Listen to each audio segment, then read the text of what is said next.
Good afternoon, everybody. Welcome back to Talk ADHD. So it is now episode 7.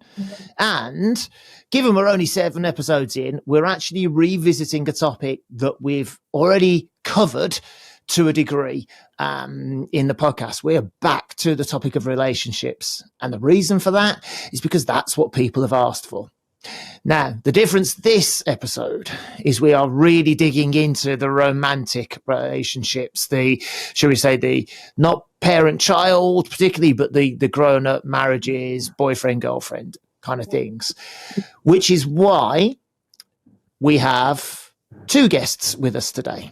And I'm going to tell you who they are. So first of all, Andrew, how are you? Are you okay? Are you ready for this? Because it's a 50-50 today with 2 of us and 2 ladies. So I'm looking forward to it. We're all right with that. Really looking forward to it, Matt. Me. Okay, excellent. So first of all, you can see Catherine. Now, Catherine is Hello. My wife. And the reason we've got my wife on is, well, for obvious reasons. We're talking about romantic relationships. We've been together for 31 years. And as anyone that listens to the podcast knows, I've put Catherine through quite a lot of stuff. So Catherine's here to give her take and her views on some of the things I say, which often are really, really important for me to take on board more than ever. However, in covering this topic, we really wanted to bring in someone with the knowledge, the expertise, and the reputation for taking on this topic and doing the real work. Now, that's not me, that's not Andrew, but it certainly is our fabulous guest. So I am incredibly excited that the second podcast of the year is Melissa Orlov, who is a world-respected, renowned author and speaker on the topic of ADHD and relationships. And I think it would be only right and proper, Melissa, thank you for joining us. I know you're over there in Arizona, but can you give us a bit of a who are you, why are you, and how did you come to be in this line of work? Well, thank you. And absolutely. Thanks, Matt and Andrew. I started in this work in 2007, actually, because I was in a relationship with a long-term standing marriage with a person who had ADHD. I do not. But I was learning so much and I thought, people need to know about this. And a very long story, very short, I got into working in it and so many people were interested that I took it up as a career. So I now do speak all over the world, and I also give seminars for couples, and I have written 2 award-winning books, plus part of a therapist training handbook, and I teach therapists how to do this. And so I am pretty much into all aspects of how ADHD impacts relationships, both when one partner has ADHD and when both partners have ADHD. So I'm delighted to be here to talk to you about this. This is a really important topic, and I'm glad you guys are doing it. Well, thank you. And yeah, Andrew, anything you want to add at this point about why this is so important? Because like we say, on our WhatsApp community, it's still probably the most asked question, discussed topic. So any thoughts on that from your point of view? I think I have to confess something, and so that's when we touched on relationships previously. I tried to shy away from this topic and ease things for me with focusing on what relationships are, and that kind of diluted things down a bit, I think. So I'm looking forward to bravely stepping up and doing what I shied away from. No shying at all. It was a wonderful episode. And Catherine, I'm just going to touch on this. So, Melissa, I don't know if I mentioned this in emails. Catherine, when did you download the book? Was it just after my diagnosis? No, before. Way before you were diagnosed. Oh, was it before? Yeah. It had a very, very profound effect on me. I got maybe half of the way through, and I was crying every time I read it. I can't remember the year that that I read it, but huge effect. The parent-child sort of relationship, the adult and child relationship. I was reading that, and that had that resonated with me because so many people had told me that I enjoyed mothering Matthew, and it had annoyed me slightly. So it was basically like having a mirror held up to the relationship when I read the ADHD effect on marriage. I actually found reading it very, very difficult because of that. But I was very, very grateful that I did. I get emails from people regularly. People tell me I make them cry all the time, and it's both grief at I wish I had known about this 10 years earlier, and also joy, which is, wow, now I finally understand that these patterns are so recognizable. Now I finally understand. And so that folks are listening, we're not talking, when we talk about parent-child dynamics, we're not talking about an actual child. We're talking about one spouse in a parental or managerial role and the other spouse in a childlike, less functional role. And it happens in virtually all relationships impacted by ADHD where couples are struggling. So, yeah, absolutely. So let's start this jumping on from there then. So when you started in this work, 2007, and you, at the time then, I presume, you were learning about ADHD or ADD, as it was probably still referred to then, and what that meant in terms of your own relationship and others. I guess the first question that came to my mind was, how quickly did you start to see lots of similarities, lots of the same things being said and the same challenges from people you were talking to and starting to work with? Yeah, so actually not fast enough, actually. So I started in the work before 2007. I was working with Dr. Ned Hallowell and Dr. John Rady, who are two of the top ADHD doctors in the U.S. They both were at the time teaching at the Harvard Medical School, and they wrote Driven to Distraction, and they've written a lot of books about ADHD. And they were giving a online professional training course, several of them. The mother of them all was a 22-week everything you need to know about adult ADHD for professionals. And there was nothing else like it. So I was moderating that and I was taking it. So I got this very in-depth professional level background on what was going on. And yet it still took us some time to figure out, oh, wait, this applies to us. Nobody had been talking about how ADHD in adults was impacting relationships. So it took, even with that background, it took a while. So it's not surprising that people don't recognize it right away. Even I, who was doing this training, didn't recognize it for a while. Finally, I said to my daughter has ADHD because it's so heritable often. That's how people find out about it. I finally said to her doctor, is there any chance that my partner has this? And she's like, well, yeah, of course. I was like, oh, why didn't anybody tell me? So anyway, that's how I got into it, was thinking, wow, if I, with all of this background, still didn't connect the dots, there are an awful lot of people out there who need this information. And so I just started it as a blog, sort of going like, well, I'll get some information out there in the world and maybe I'll help a few people. And then there was so much interest in it, it just literally took off. And so my first book, The ADHD Effect on Marriage, Catherine, that you read, I wrote that book because within a year, there were thousands of pages on this website of people checking in and stuff. And I wanted to organize the information so that people could engage with it better. So that was actually why I wrote that book. So it's a life-changing topic for people. It's been such a joy to be working in this field. And it's huge and funny. It kind of echoes your story about your own knowledge of ADHD as well, Andrew, in that, how long were you working in the profession, diagnosing people on a daily basis, and then went, what, me? Yep, eight years. There are themes, aren't there? And lots of tears. People, it makes sense, though, because the things that come with ADHD, distractibility, difficulty planning, feeling overwhelmed, sometimes emotional dysregulation, those kinds of things, everybody has those. It's just not to the degree to which people with ADHD have those things. And so they seem familiar. And yet when they're in the ADHD combination, where you're really out at one extreme on those specific kinds of things, it has really very significant impact. The research is really clear that adult ADHD impacts virtually all aspects of the lives of the people who have it. And so it's bringing that to somebody's attention is like unlocking a key. Catherine was saying, wow, it's, just like you knew everything that was going on. It's because the patterns are really predictable, right? The symptoms are set.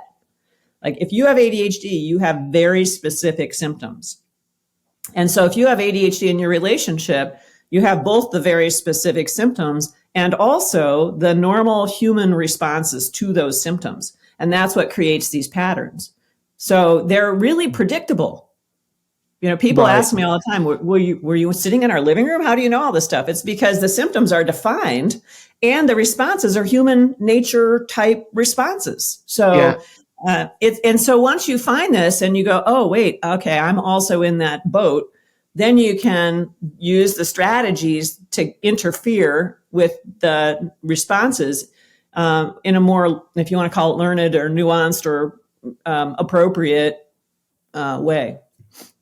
So, just going on from that then, because those responses are so similar, the behaviors, the presentations, do you often find when you work with people directly rather than just reading books or things that they say to you, but we've tried so many other things, and dare I say sort of traditional or non-ADHD specific approaches to repairing or healing or coping in marriages, and just constantly go, why didn't that work?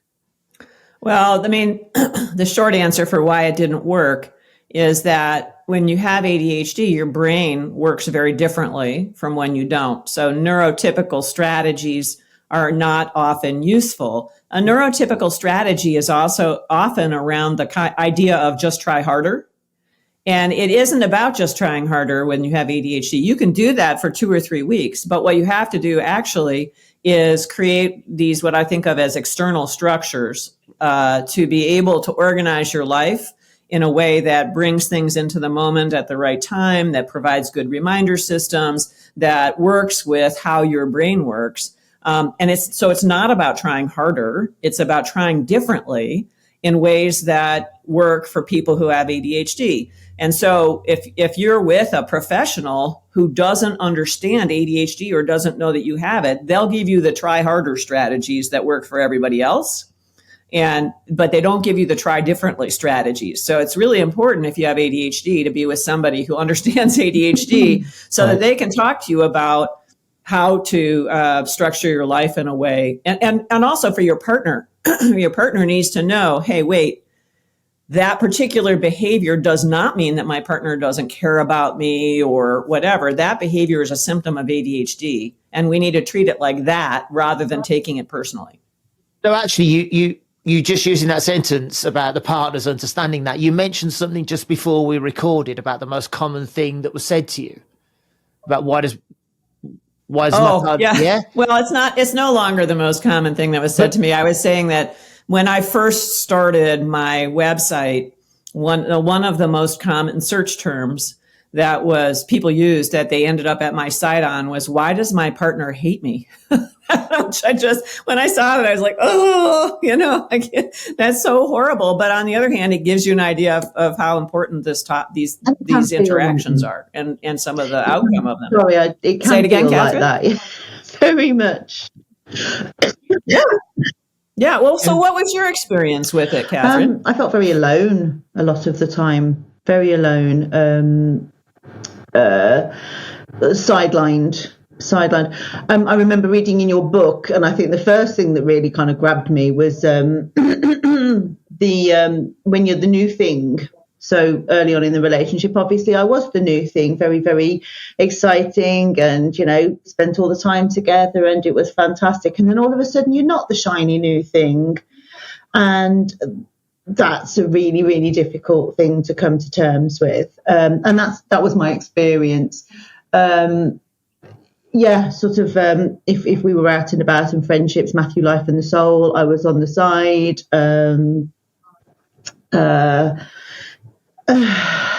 Participation in the house, trying to sort of live with a hurricane. I was oh gosh, I sound like such a whinge, but yes, the woman who did for him. I picked up after him. Yes, when we had children, and we had children, and he got himself a new camera. So I would be running around after two toddlers with autism and ADHD, and he would be taking photos of quite literally anything and everything. Lonely. It wasn't so much why does my partner hate me? It was why am I doing this all myself? So yeah. Yeah. So there's so many things. Can I talk to that for a little bit, Matt? Yeah, please. I just want to point out at this point, Catherine mentioned the camera. None of those photos exist because they were all saved on a remote hard drive that crashed and we could never recover them. And they were the baby photos. Yeah. So, I mean, that's just to add an extra layer of, I was so obsessed and yet, attention to detail and planning, so yeah, a classic kind of a story. So you talked about a couple things that I actually want to, Matt, you talked earlier about putting some science to stuff. So the courtship, where you're talking about being the shiny new thing, Catherine, has a name actually, Hyperfocus courtship. And what's going on there is that ADHD is about a difference, among other things, about a difference in the neurochemistry of the brain. And so people who have ADHD have low levels of dopamine. And it so happens that people who are infatuated, anybody in the planet who's infatuated gets a couple of years biologically of extra dopamine. And then that wears off in 97% of the population. So everybody gets this. The difference is that when you have ADHD, you get that extra dopamine, you become hyper-focused because you have all this extra stuff flowing in your body. And so the courtship phase is amazing when you're with somebody who's ADHD. You are like the sun, the moon, the stars. I mean, it is phenomenal. But then you get to that, okay, the infatuation dopamine wears off and you go back to the normal state, which if you don't have ADHD is regular attention or not, whatever is appropriate type of attention. If you do have ADHD, it's a low attention state. So it's a huge transition for the partner who thought that, oh my God, I'm with this person who thinks I walk on water and isn't this amazing? And then all of a sudden you're just going, wait, what happened? Where is the person I thought I was with? And the hyperfocus is usually so great that lots of times people are married by then. They're like, this is it. This is my soulmate, or whatever the languages that you use. So that was what was going on there. It's a really confusing time for the other partner. They just have no idea what hit them. But what hit them is that ADHD, the number one symptom of adult ADHD is actually distractibility, and it's chronic distractibility. And it's the hyperfocus, like you were hyperfocusing with your camera, Matt, right? Mm-hmm. That was like, I'm really into this. It's not attention deficit, it's attention dysregulation. Yeah. Right. So you're really focused in on something because it's really interesting, like your partner or your camera or your whatever, or you're just like stuff is coming at you in an unfiltered way. And for the partner, that leads to a lot of loneliness because you're one of lots of input that's coming into that brain, and that's not what you thought you were getting. And that, combined with difficulties planning and staying engaged with things that aren't, think of what's boring, right? Changing a diaper and helping a baby that's crying. It's boring and not very rewarding. And if you have a low dopamine state brain, you're looking for things that feel rewarding. That's what you're naturally drawn to.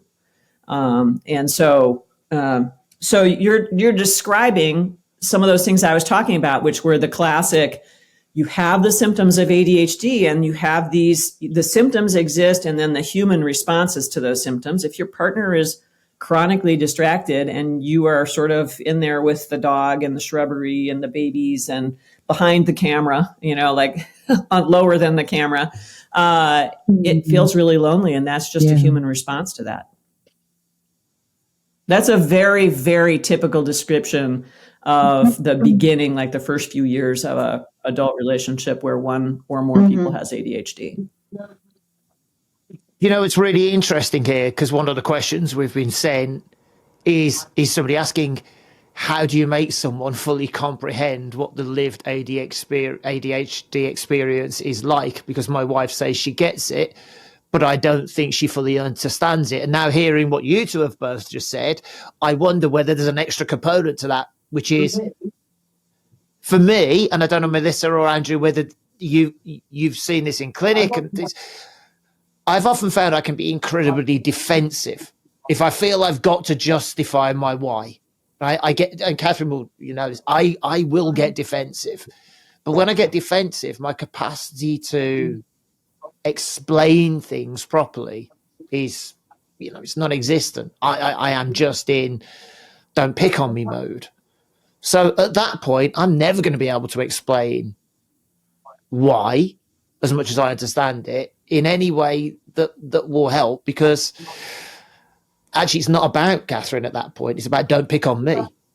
Mm-hmm. Now, is that a common thing, or am I just that weird that that's just me? Do you find we can go into defensive mode? Yeah, very easily. Andrew, I bet you see that a lot. Well, it's a pattern for life, isn't it? If you've been continually criticized, then you spend time looking for that criticism, and then you aren't doing what a partner does. So in comes that criticism. So it happens in a context of a lifetime of questioning and criticism. Yeah. There's an interesting piece of research done, I don't know the exact year, but not too long ago, with kids in the U.S., where the researchers posit that children who have ADHD receive 20,000 incremental criticisms by the age of 12. And think about that. That's before you're a teenager and things get worse. And the people who are doing the critiques, the people who are interacting with those kids at that age are their parents, their coaches, their teachers, their friends. These are people who are supposed to be on their side. So completely understandable that people who have ADHD become very defensive, right? So things start to happen, or they see a look or whatever, and their brain goes into, I anticipate a criticism is coming. I'm going to put up the defenses so that I don't have to deal with it. They're highly defended around anything that even smacks of criticism. And couples where you've got one person who's just trying to get the trash taken out, trying to go, ask for that, everything becomes a critique. It's not about, hey, can we share this? To your point, Matt, it becomes about, don't talk to me, don't bug me. You're all over my case. And to your point, you don't like me. That's where that search came from. I think there's a really important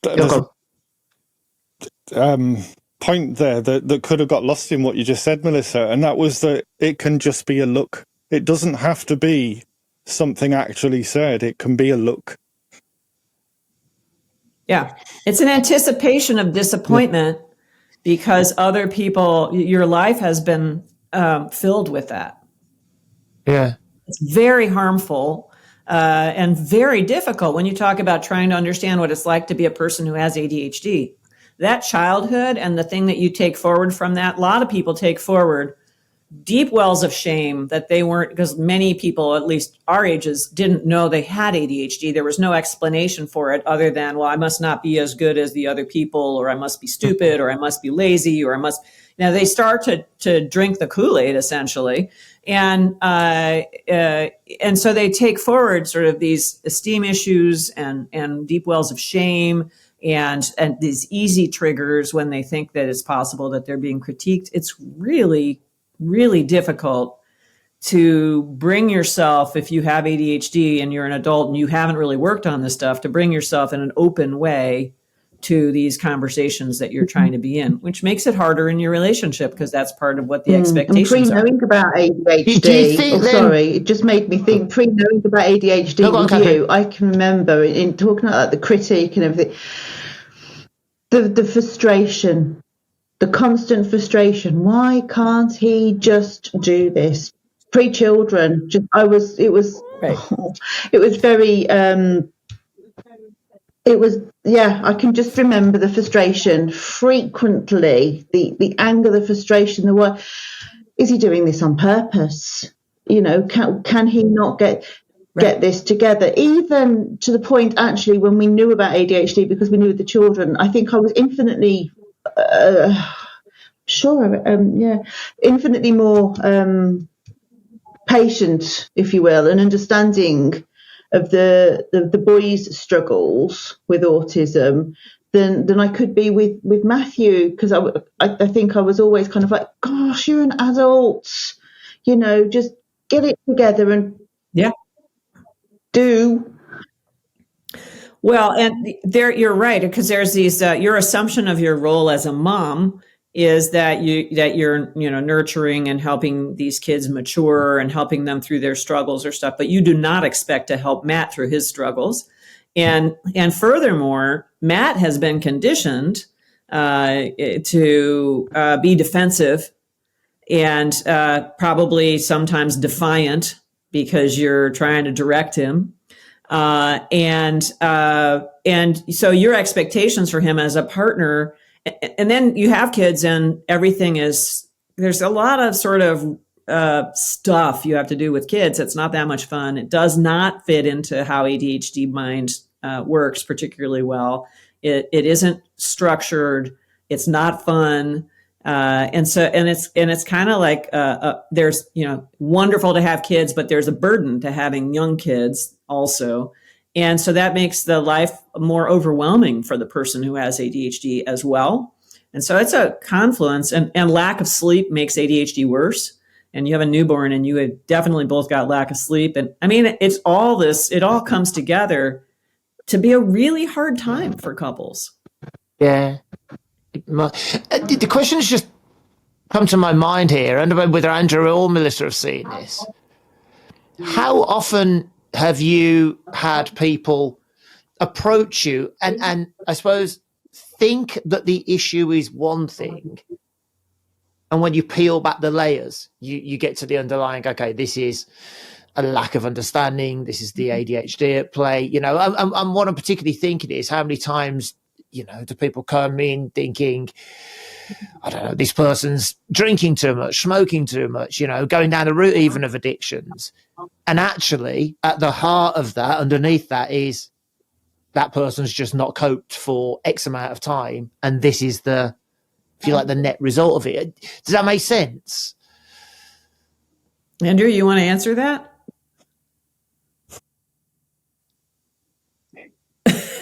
I'm going to take that as a no. I suppose the difficulty there is they usually come to me thinking it is ADHD, so they've already covered that. They've covered that decision by the time they get to me. So it usually works the other way around for me, that I say, and this is because, the ADHD is at the root of this. Yeah, I would say there's what we observe in the States is that there are an awful lot of people, particularly women with ADHD, by the way, where they don't have the hyperactivity focus as often, who are misdiagnosed originally with substance use disorder, with anxiety, with depression. Those are the three that are the most common. They're there. It's not that they don't have those things. It's that the ADHD is also there, and the diagnosis of anxiety, for example, covers up the fact that the ADHD is also there. So you're not treating the whole thing. And so it's a really good idea to get somebody who knows about ADHD, if you think there's any chance, and get a full diagnosis so that you can look at it. Because, for example, if your coping strategy is, let's say, smoking marijuana or drinking, because that calms your brain and you have a very active brain because you have ADHD, or because you're trying to deal with the reward seeking that comes with having low levels of dopamine. Once you start to address the ADHD, sometimes those desires, those drives for that particular coping strategy are lessened.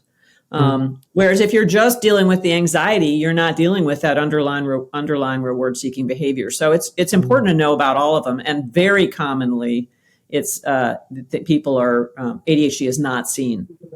Yeah, because the other stuff just presents so much more. Yeah, because the professionals are familiar with it. I think that's more the issue. That actually there are a lot of professionals out there, and before I entered into the world of ADHD, as I've said before on the podcast, it wasn't on my radar at all. And I could look back in my career before ADHD was on my radar and see ADHD retrospectively. The benefit of hindsight's wonderful, and kick myself for chopping and changing antidepressants over and over and over again, and wondering why it wasn't working. Well, now I know. But by the fortune of the opportunities that have come before me, do I understand ADHD? I could still be working in general psychiatry and not understand. So it's as difficult as there are generalists out there that don't understand ADHD and continue to try and treat the depression and wonder why it's not responding to treatment. Yeah. It unlocks a lot of stuff to know about it. Sorry, Matt. What about when we don't know? So the question that just came to mind was, okay, once upon a time, Catherine and I didn't know before the boys were diagnosed with autism, right? We didn't know. People that are, often said I was difficult, weird and whatever, but that's not a diagnosis of anything. That's just, you're a bit odd. So when people don't know, and when couples don't know, we're in the realms of couples trying to deal with their issues in typical ways, right? The typical strategies. And so they struggle. Right. I mean, what happens is the classic, what happens if you don't know about ADHD? This is why I wrote my books. That's why I got into what I got into. This is why I continue to do this education. And by the way, to Andrew's point, my probably final chapter in my career, I hope, will be creating a professional education training program that is really helps professionals learn more about this. But you run into these patterns. And if you don't know, you do exactly what I said before, which is the symptom shows up with the classic symptomatic behaviors like the defensiveness or the distractibility or whatever. And the human response happens to that. And these couples get into these negatively reinforcing cycles, and their relationship becomes harder and harder and harder. The divorce rate for people who have ADHD is no higher when they're younger than the general population. But by the time they've been together for some number of years and they've gone through this process of, as Catherine was saying, why can't we get this right? What is going on here? And they don't know what it is. The divorce rate goes to almost double because it seems intractable. And so it's not, though. You just have to know what it is. Yeah, Catherine. I can remember after reading your book and kind of like we knew it was ADHD with Matthew, but prior to his diagnosis, I can remember my resentment was so intense, and actually, it's on me, an awful lot of it. You've got kind of an awful lot of really lovely, good advice on how to manage the relationship. And I can remember being very, very resentful to the point I was kind of obstructive, like reading it, going, oh, yes, so I've got to do this. Have I? Again, I'm doing this again. Yeah. And it's only sort of, I would say, in the last year that we've actually sort of like been actioning things both of us in a grown-up way, sort of like in the kind of like managing each other way, because I did, I will, own up to that and just quite happily say my resentment was so bad. And actually, it's all, now we're implementing it. Now we are behaving, both of us, like grown-ups. It is very useful and good advice. It helps, right?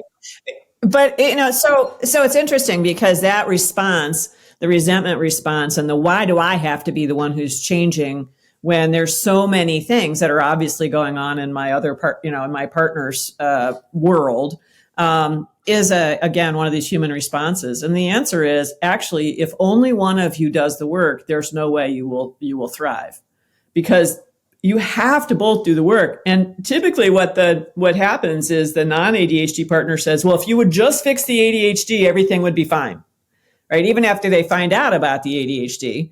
And the ADHD partner says, well, you're so obviously resentful and angry. That can't be a true statement. So if you would just be kinder to me and nicer to me, everything would be fine. And in essence, both people are denying their own role, right? The person with the resentful, angry person is contributing a whole lot of negative energy to this relationship, and they need to take responsibility for it. And the ADHD partner is contributing a whole bunch of symptomatic behaviors, like not being able to follow up on doing things, or being very defensive, or being very emotionally volatile, or whatever it is. And they got to take care of that too.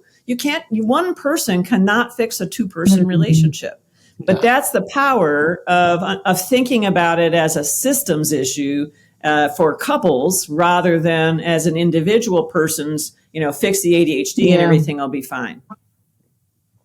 How often at the start of this process with couples have you experienced sort of a feeling that the non-ADHD partner in this case is going, is this ADHD thing now just an excuse? Do you think this is a get out of jail free card for all of the crapola?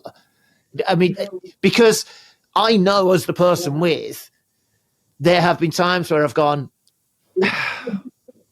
is this the ADHD?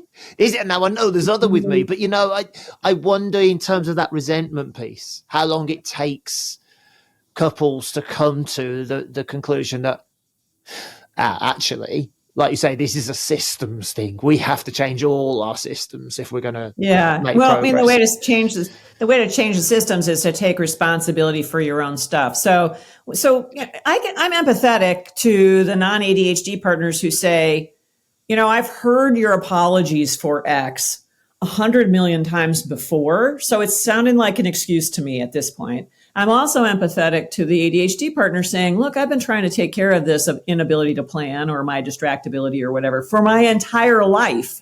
And it feels overwhelming to try to do anything other than the coping strategies that I've already had. So the power of engaging with this for the ADHD person is to really understand how to optimize the management of the ADHD. So when I work with couples, I have a 3-legged approach that is based in, like, the 2 of the legs have been researched quite thoroughly, and the third one is sort of interactive strategies that couples can use. But the ADHD partner can do things differently in terms, if they engage with the various things that are well known, but they have to decide they want to, versus, no, this is the way I am. Take me as I am, love me like this. And this is the best I can do. And generally speaking, when people really engage with the ADHD versus just saying, hey, whoa, hold on, this is who I've always been. I've always been volatile. It's okay. And it's not, right? No. Or I really like smoking, so get off my case, whatever the thing is.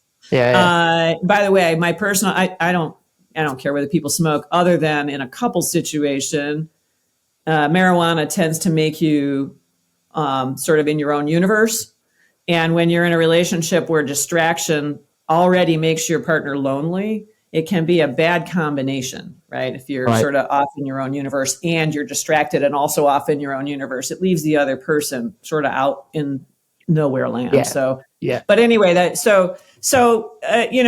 it's about, I get why people have these responses, because before they knew about ADHD, those were the responses they had available. I'm really sorry I did that again. I don't really understand why. I wanted to do better, but it got away from me. My schedule, I lost track of time, whatever the thing is.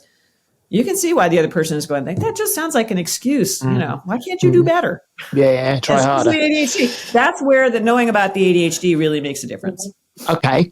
So let's now then double down the difficulty. so to speak. How does it change when both partners have got ADHD? So now we've got two adults trying to function in a relationship who at different times struggle with their ADHD in probably quite different ways. And at this point, I can bring both Andrew and Catherine into this because that's both of us, right, or all of us here. From your professional experience, does that make it harder? Or do you think dual ADHD couples find the work easier? Well, that depends on the couple. Right. Right. So for some couples, I'm thinking of one in particular that I know where both of them are really messy. And neither one of them cares. So it's like you walk into their apartment and it's like a tornado struck, but they can live in it, right? Because they both, whereas if you had somebody who cared about the messiness a whole lot, that would be really a source of friction, right? So, but on the other hand, you have two sets of ADHD symptoms. And so each person still is responsible for taking care of whatever their symptoms are. What I say to couples is, own your own stuff and do stuff about it. Like, not fix, that's the wrong word for it, but manage your own ADHD. Secondly, don't fall into the common patterns like the parent-child dynamics, which sometimes are gender-based, where a woman will be more on top of details and stuff, even though they're really, really hard for her because she has ADHD, because that's what's expected of her as a member of the family. I see Catherine raising her eyebrows, and I'm guessing that this is true in your relationship. But that's a huge burden for her because it is so hard for her as a person with ADHD to keep this stuff organized. It's a huge energy drain for her. No wonder she feels resentful about it. Yeah, but I'm more ADHD than her, so that's my excuse. Right now, I'm joking. I didn't mean that. Yeah, I wasn't serious. And then I also recognize that it's useful if you both have ADHD to stop expecting yourselves to do stuff the way neurotypical families do them. Like It's okay to be disorganized. It's wonderful to let some stuff go and really focus in on the relationships if you can. It's great to hire things out if you can afford to do so. So make sure you hire out stuff like housework and maybe home assistance of some sort or whatever, if you can. And allow yourselves that permission. Like, okay, we don't have to be like the Jones. Mm-hmm. So I'm laughing now because all Catherine wanted for Christmas was a cleaner to hire the housework out. So now I've just, that one's been sold. And the other reason I was laughing, Melissa, is because I can't remember I think it was the last relationships episode. We actually called it Love Sarah, Love Her Doom Piles, because Andrew and I had a conversation about exactly that, about, this thing of I have to manage. I can't remember quite, Andrew, explain it for me again. It was your desire to, even though you found it difficult, right? So the roles are reversed in our relationship, and I'm the obsessively tidy one. I sort of contain the chaos of my ADHD, where Sarah's chill about mess. That's absolutely fine. And my relationship with Sarah is the first one where it's been okay for me to leave a mess. I've always struggled to do that before meeting Sarah. It's always been a thing. Whereas now I'm freed of that because it was horrendous, and I'm free of that. It's okay if I can't do it to not do it. And that was new to me. Yeah. And if it starts to feel painful, then you get your list pulled together or whatever your way is of keeping yourself structured enough to clean up if you want to, because it's bothering you, versus I have to do this or else I'm failing. And that's one of the benefits of having two people with ADHD in a relationship, is that you're more likely to get alignment on some of those key very organized versus not so organized things. Anxiety is an issue. If you have somebody who feels really anxious, either because they have ADHD or because they don't have ADHD, but they're living with ADHD, that can be a driver of a lot of this. Have you done X yet? What, taking over of other people's stuff, their assignments and their tasks and stuff. You see, it's quite interesting because I know I didn't send you the questions I thought I'd sent you, but you've literally almost verbatim just answered one of the questions about what happens when living with someone with ADHD causes the non-ADHD partner such anxiety that now we've got almost two people disabled in different ways.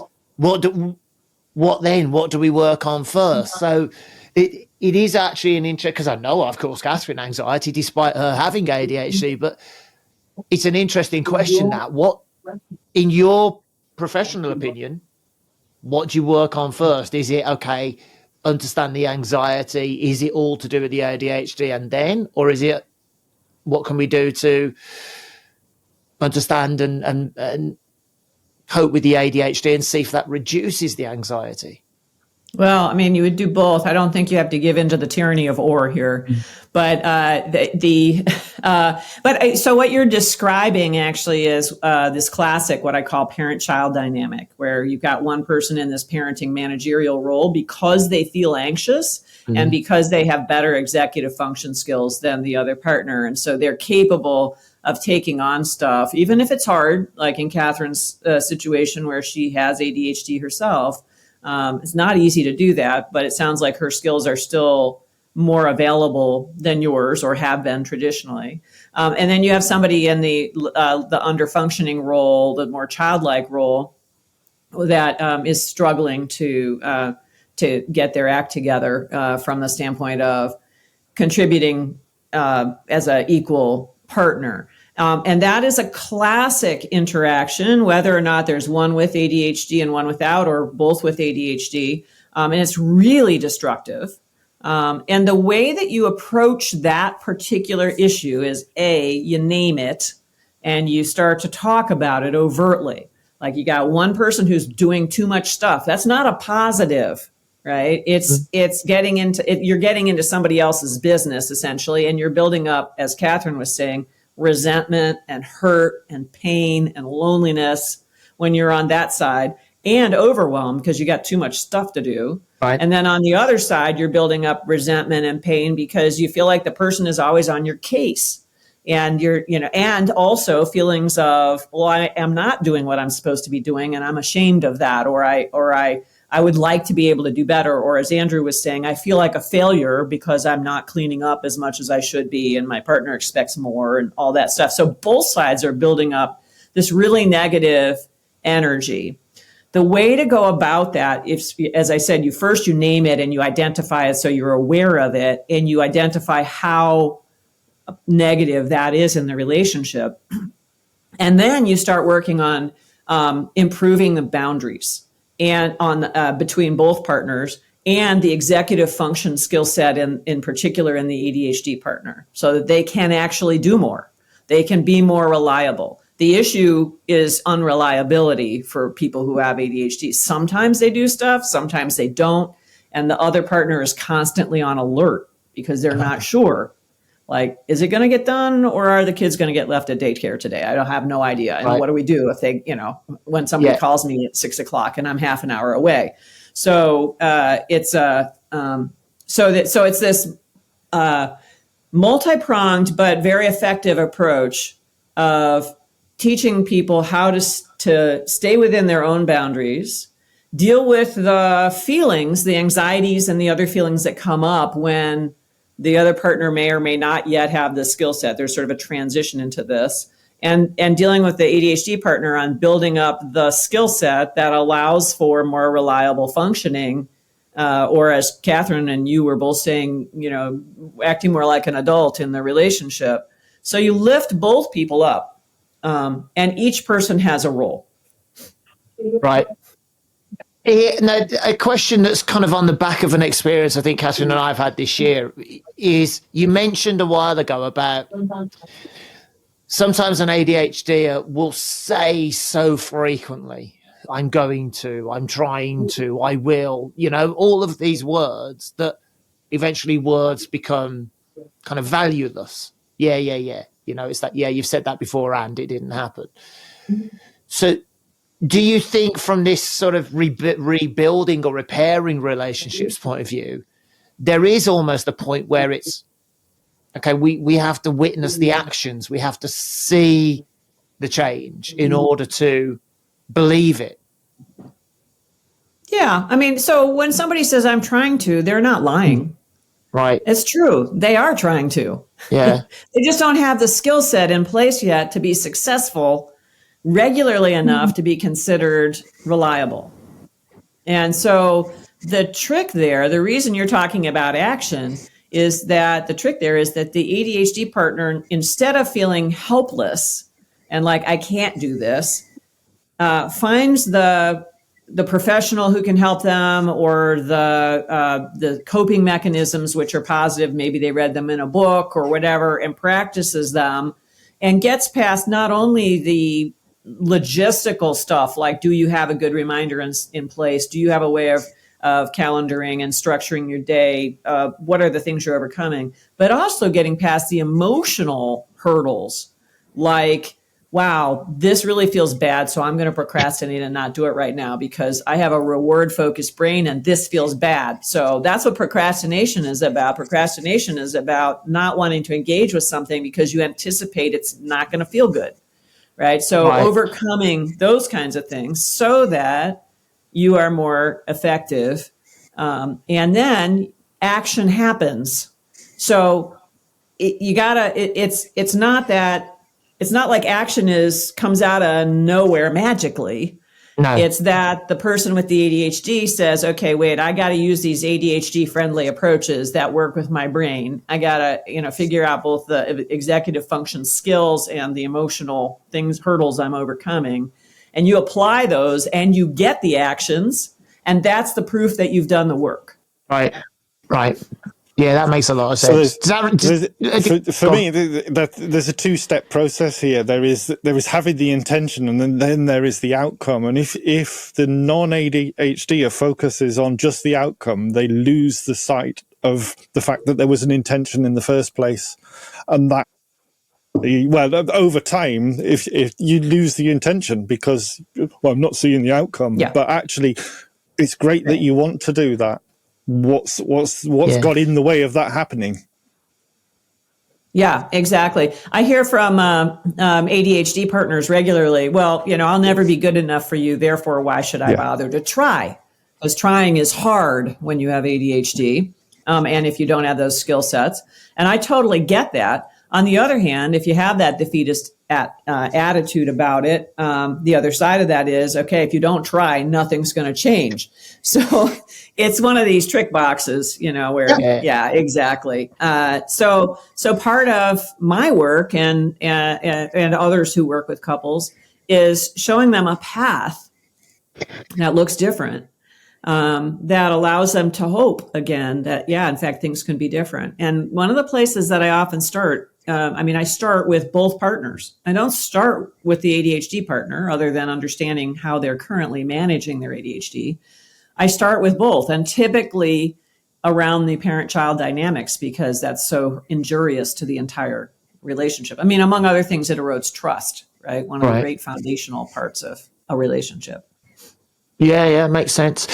There's a question that's just popped into my head with it in terms of how the ADHD partner is coping, managing, and the sort of split for Andrew and you, Melissa.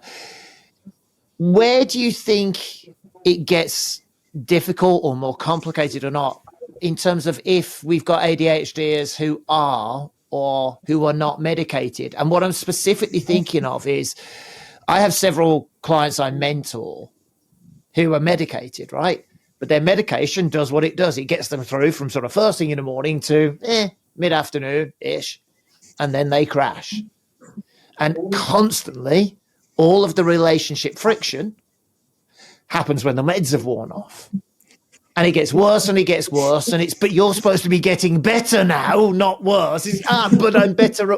So what then? But this is exactly, is that where you need a whole different strategy? This is exactly what we talked about with children coming home from school. It's that transition time. It's having the time to adjust to the medication not working in the late afternoon. So I don't think there's much difference in the response as you would with a child. That it's understanding that off, and that's not that's not the fault of the partner or with ADHD or the one without that's happening. That's something that is a biological thing that happens at that time if that's the way it's prescribed. But that then is for the ADHDer to go back to their specialist and say, hey, this is happening in from work, and this just when I need to be there, I'm experiencing the crash. I'm experiencing all my symptoms again. Help me, because this is impacting on my relationship. It's understanding exactly what the medication is doing to you so that your partner can understand. Yeah, there were times when Matthew was getting used to various medications and I was like, for goodness sake, really?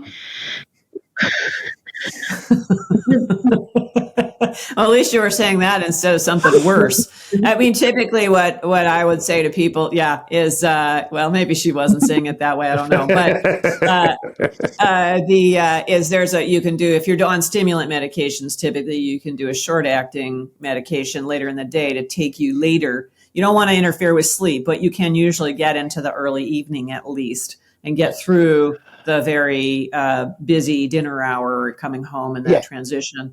And I do hear people say, well, I need to focus more at work, but I want a vacation from my medications on the weekend. And I say, you are in charge of your body. You get to decide what you're doing, but understand that what you're communicating to your partner is that work is more important than your partner is. And that's a difficult thing to stomach if you are that partner. So, yes, you should take meds vacations, particularly if you're on a stimulant, at least once a year, but might not be every weekend if you actually want to demonstrate to your partner that you are serious about this. Now, meds don't work for everybody, right? 20 to 30% of adults with ADHD don't find a med that works for them. It does come into, though, because I did sort of like revisit your book before, obviously, meeting you, and I can, talking about the resentment back then and how I kind of like looked at your steps and things and thought, gosh, all on me, isn't it? It's not fair.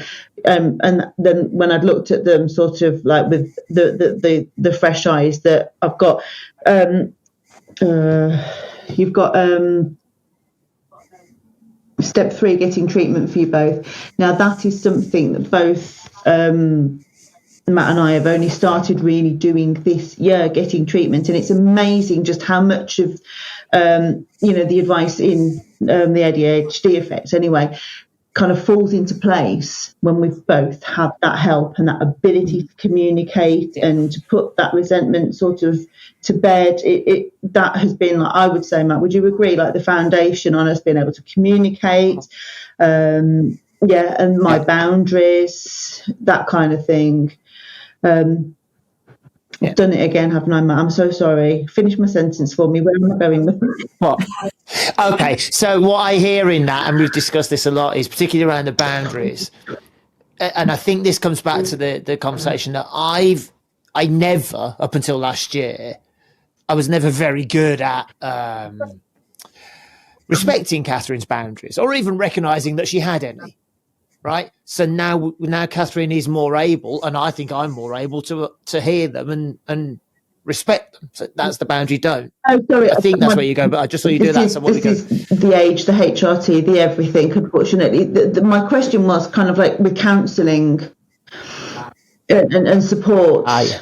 Do you think most couples with like ADHD kind of like need that sort of counselling to help them take the steps to be able to communicate effectively and work together? Well, I mean, so some need it, some don't. Unfortunately, there are so few counselors who do it, who understand ADHD, that it's hard to find somebody. One of the reasons that I started my couples seminar that I give through my website is for couples to get an in-depth look at all of the issues that face them and start to work through those things. So I have it's a 9-week seminar given by Zoom. And so that's a really good first step for a lot of couples. It's also a lot cheaper than counseling. But yeah, ideally, if you still continue to have issues, then working with somebody to help sort of be a mediator, to help you see, like, wait, hold on, this is connected to ADHD. This is not connected to ADHD. What are the strategies if it is connected to ADHD? That's, that can be very useful. So I'm a big believer in getting that kind of help, but I do recognize it's really hard to find somebody. To Andrew's point, Andrew looks back at all the people that he's helped and thinks, wow, I wish I had known about this before. And it's sad, but that's the case. And it's not because he doesn't have good credentials. So on that, then, the whole looking back retrospective for both of you, Andrew and Melissa, given it would appear that there is more conversation about ADHD and there seems to be a better understanding of ADHD now than perhaps there was 10 years ago, 15 years ago, etc. Do you think you are seeing still the same issues, even though there is better awareness, or are couples coming, shall I say, more informed? So, Andrew, if somebody comes to you for a diagnosis because they've been I don't know if it's happened, somebody said, I'm struggling, my partner thinks it's ADHD, I think it's ADHD. Do you think people are, because they can, doing more research to join those dots? I'm not seeing that. I'm not seeing that. No. I think we're getting there.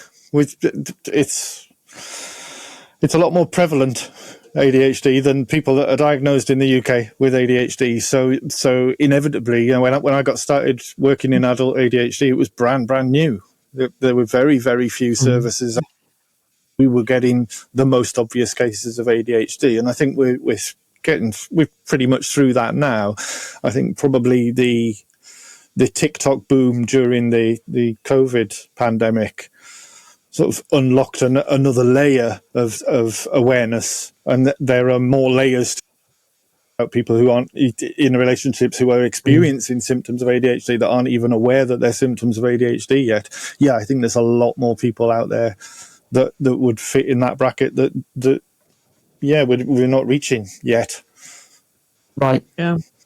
I think the U.S. is a little ahead of the U.K., and the estimate right now in the U.S. is that about 80% of adults who have ADHD are unaware of the fact that they have it.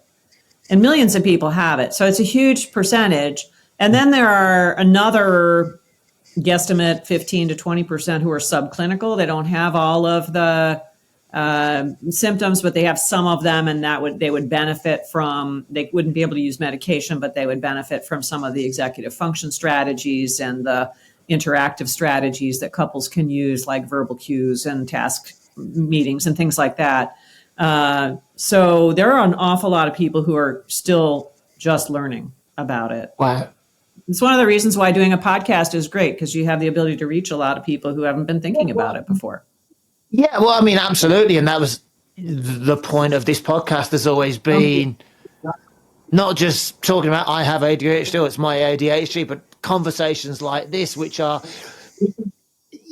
this is a topic that comes up time and time again. And it's interesting. We have a WhatsApp community sort of linked to this, where adults have come together and they talk on various topics. And what's interesting is the busiest group now, the busiest sort of subgroup of the whole thing is what's known as the body doubling, or the sort of task accountability, where people check in and go, I need to get this done, I need to get this done. And if I track back the conversations, it was all people trying to say, I have to get this done so that I don't drive my partner mad. Right? Yeah. My partner's getting frustrated. I don't do this. Somebody else, because, and I think why it was, and Melissa, this is an interesting question for you on that. My interpretation watching the conversations is this body doubling works because it's not their partners holding them accountable. They're not they don't feel picked on. I need you to do that. They're going, I know I need to, but if I ask a quote unquote stranger on a WhatsApp group to check in with me and say, did you? It seems an easier pill to swallow. And then, and forgive me, this sounds almost childlike to say, it's easier to go, look, I did it. Be proud of me. I did the thing all on my own. Right now, whether that's right or wrong, I don't know. But certainly that seems to be the case. Does that make sense absolutely. to you that would be why? Well, so first of all, you've got all these really complicated interactions around anxious or otherwise more organized non-ADHD partners or other partners pushing. And so you're already defensive again. You defended against that kind of oversight. And it's not healthy for your partner to be overseeing you. It is healthy for you to be reaching out to somebody to say, hey, I'd like some accountability here. Can you help me out? And having, because then you're in charge of it, right? The boundaries are aligned the right way. You're in charge of you, not your partner.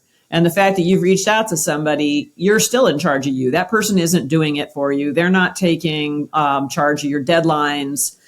They're just saying, hey, I'm here and you're going to be held accountable. And that's useful.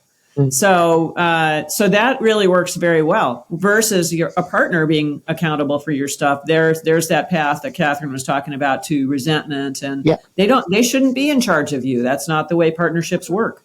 No, not at all. I completely agree. It's an interesting thing. And do you think that then is something you can take, or we can look to take forward into other areas of life, not just that task accountability, but maybe realizing, whether it's support groups or communities or anything else, leaning on resources like that to say, I don't want to drive her mad by asking for help with this, and you get it. Yeah. So anytime you are in charge of you and you are doing whatever it is, whether it's having an accountability buddy or whether it's having a good calendaring system or whether it's going to a support group or whatever it is, anytime you are in charge of you and you are doing and achieving the outcome that you want to achieve, that's good news, right? It doesn't make support groups or listening to podcasts or whatever are great. The more action oriented, the better. Okay. Right. So listening and learning is not a substitute. It is a path towards being able to do better.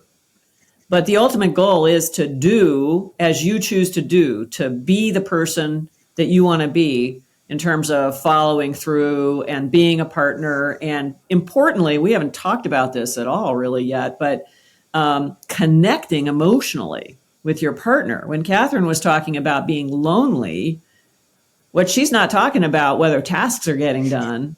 She's talking about whether or not she feels emotionally connected to you. And that's a huge part of overcoming the impact of ADHD. So where does that fit in then? Let's dive into that a moment. No, I'll let you answer. I'm not even going to hypothesize because I'll get it wrong. Why? Let's go in your experience. Why is there the emotional disconnect as well? Well, so there are a bunch of different factors, right? One of which is the symptom of distraction, right? So when somebody's distracted, they're unavailable because they're doing something else. So that's part of it. Another is the very complicated emotional dance that goes on once one partner or both partners start to feel resentful. It's hard to sweep that aside. A resentment, unlike anger is a short burn emotion. You get angry, you're loud angry. Resentment is a long burn emotion, right? You start to feel resentment and it poisons everything for quite a long time. So it sits there in your relationship, not really resolving itself until you get at the base issues. So there are not only the symptomatic, like the partner with the ADHD, if they're not managing the ADHD, is typically not following through. That creates disappointment.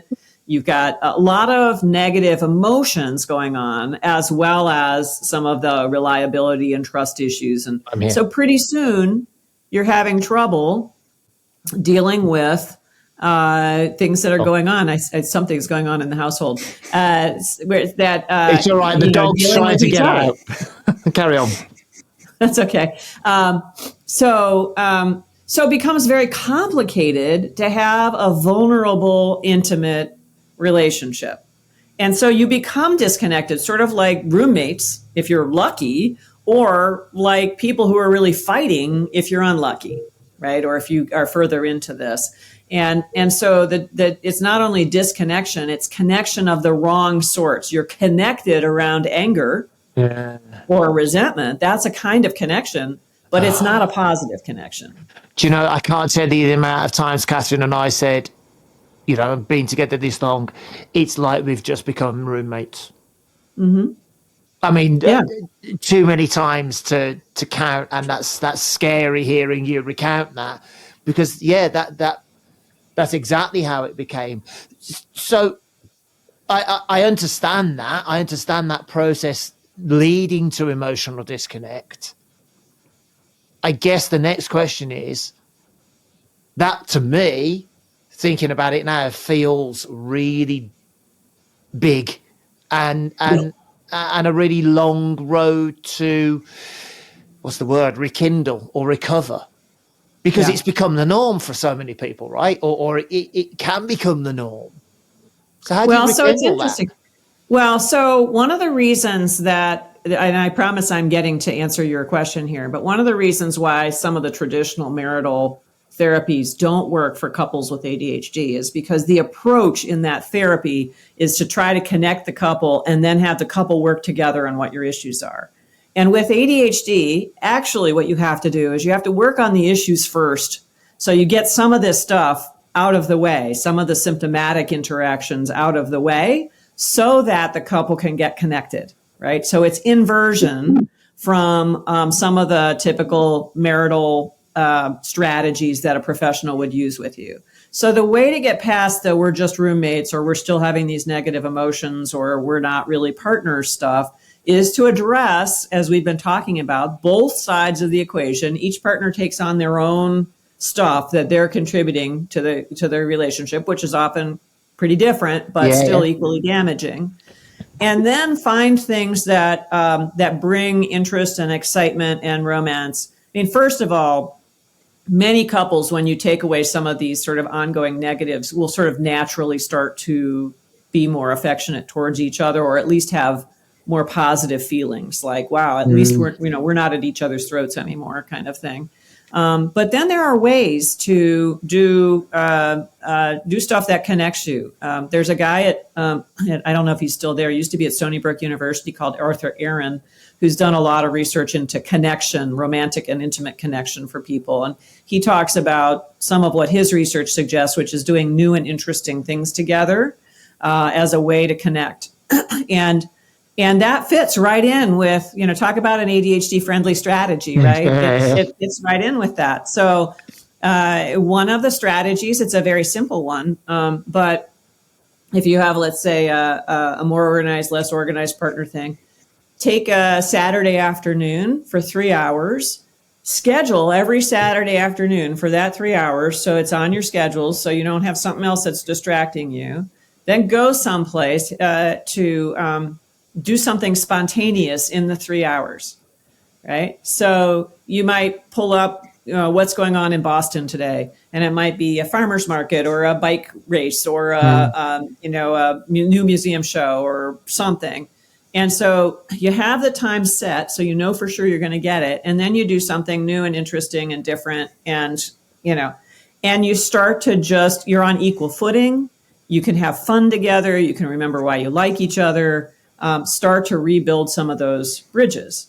And then I think there are other things also. I strongly recommend that couples do a 1 hour a week emotions check-in meeting, which allows them to bring things that are festering or positive, either way, to each other on a regular basis without like ships passing in the night. Oh, I had something I wanted to say, or without feeling that in the heat of the moment, they have to say something. Right?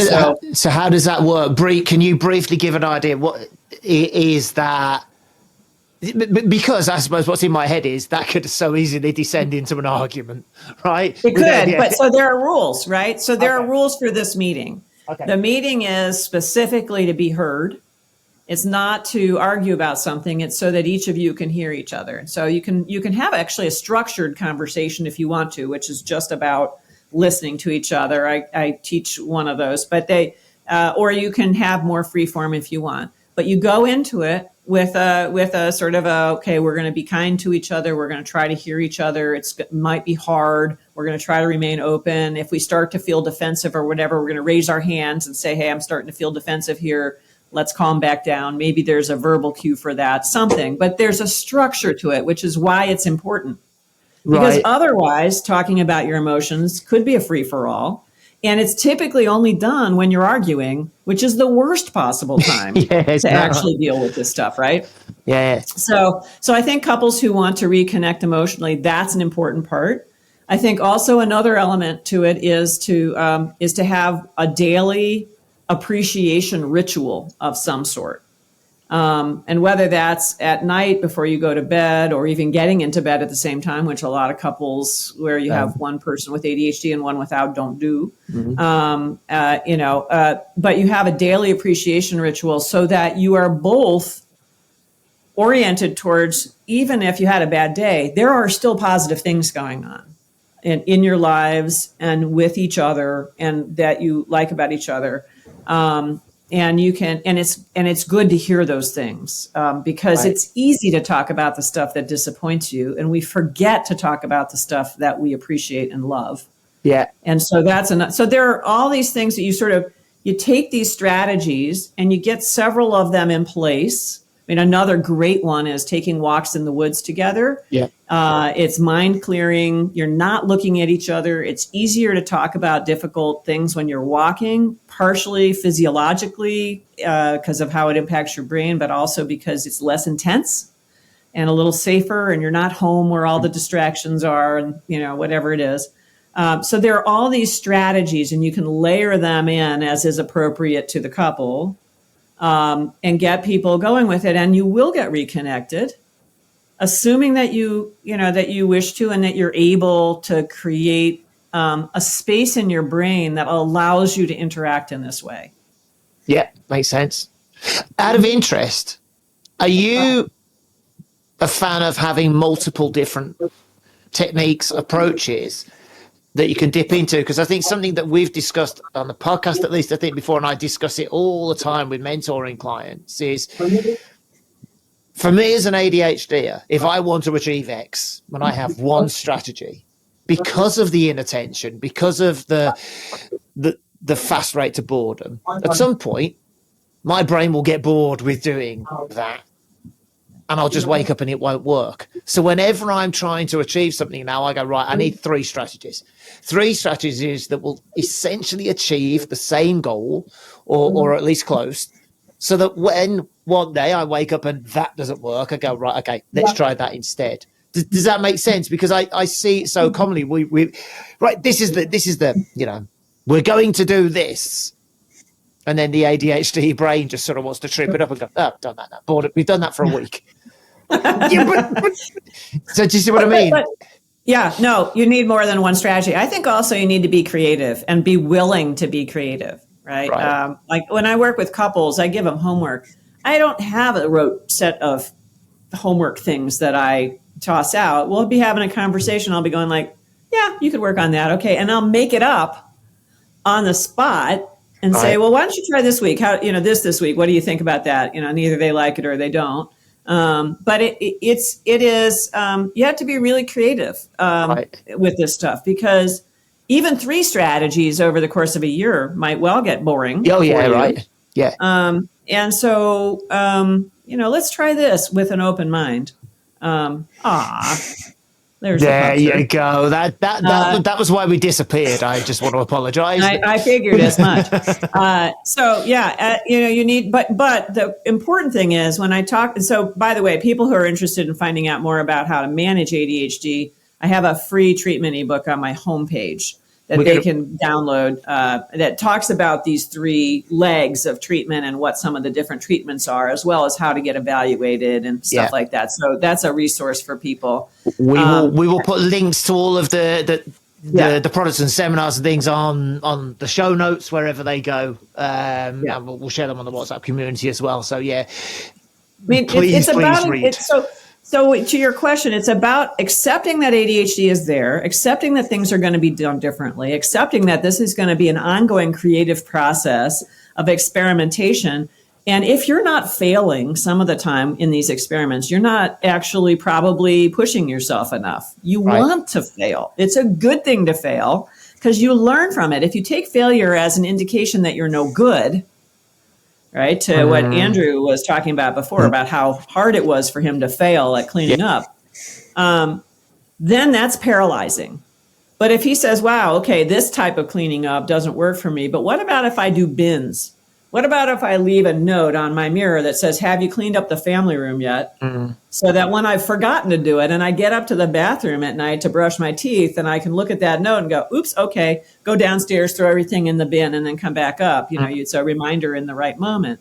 There are all these little strategies. Some of them will work for you. Some of them won't. Some will work for a while. And then you can do something else, and you can return to an old strategy when you're ready for it. Yeah. So, yeah. Okay, so I'm very conscious of time. Andrew, having heard this, and the amount of moments where I've looked at Catherine here and we smiled and gone, yep, if only, right? And the fact that we're doing things now that align is frightening. So, first of all, Andrew, let's go for this. As a clinician, as an ADHD nurse, what's your key takeaways from everything you've heard Melissa say so far in terms of this topic of relationships? I think there's a few key themes. Listening is obviously really important, and communicating and that collaborative approach. I've taken away from Melissa is the responsibility for the individual to own their own shit. Basically, yeah, you've got to own your own, and I think a strong relationship can support, and I think if it's not working out, then I don't know.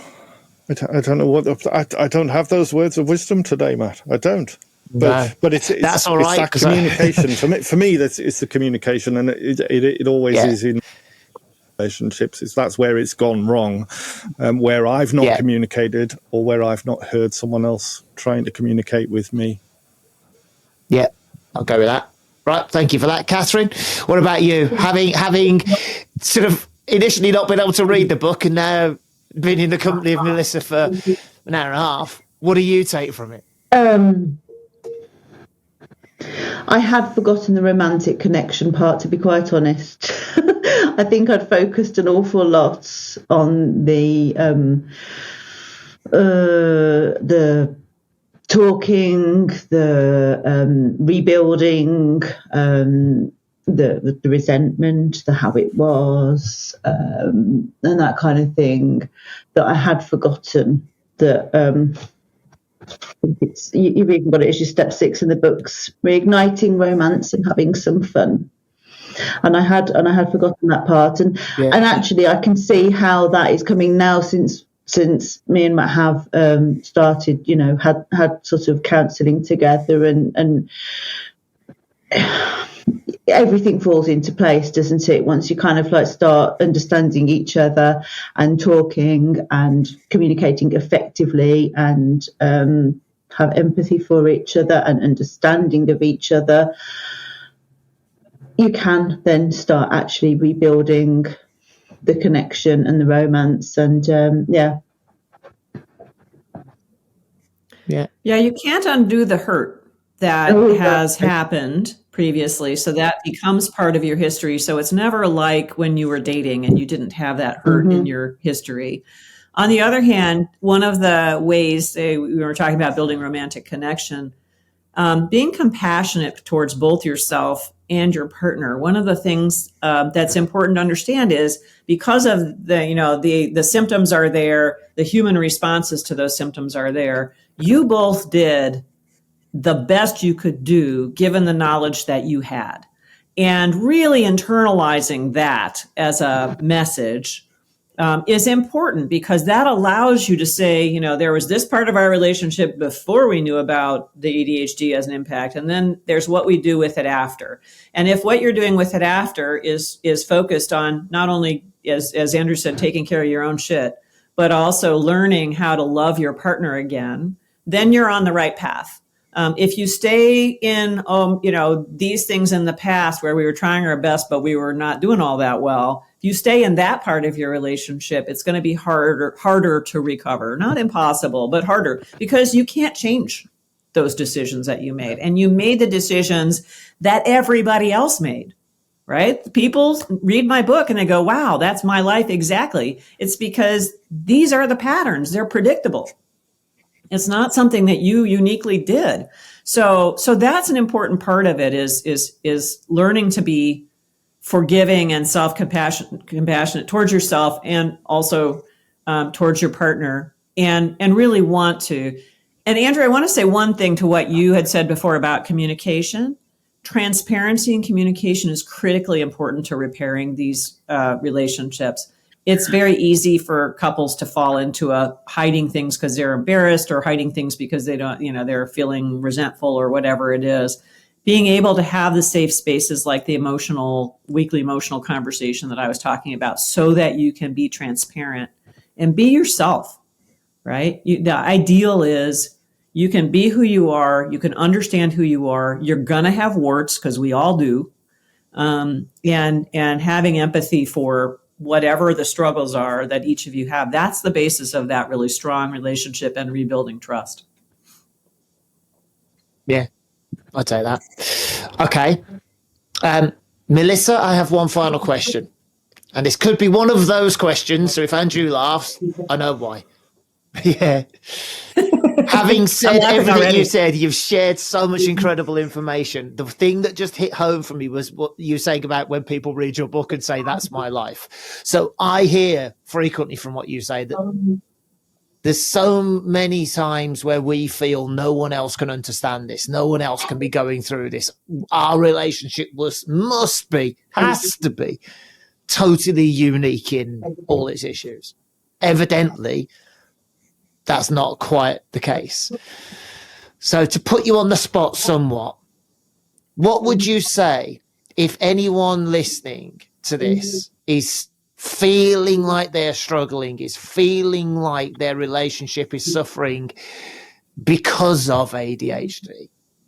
What would you say are the first maybe 3 things you would say, right, if you were to say do anything, do these?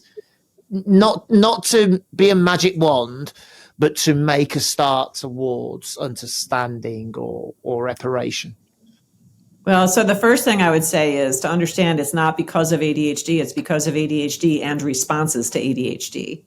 So making sure that you understand that it's not laying on one person's shoulders. Sure. I always tell people that the most powerful weapon as they start this journey is becoming educated about it and starting to learn what it is. So my favorite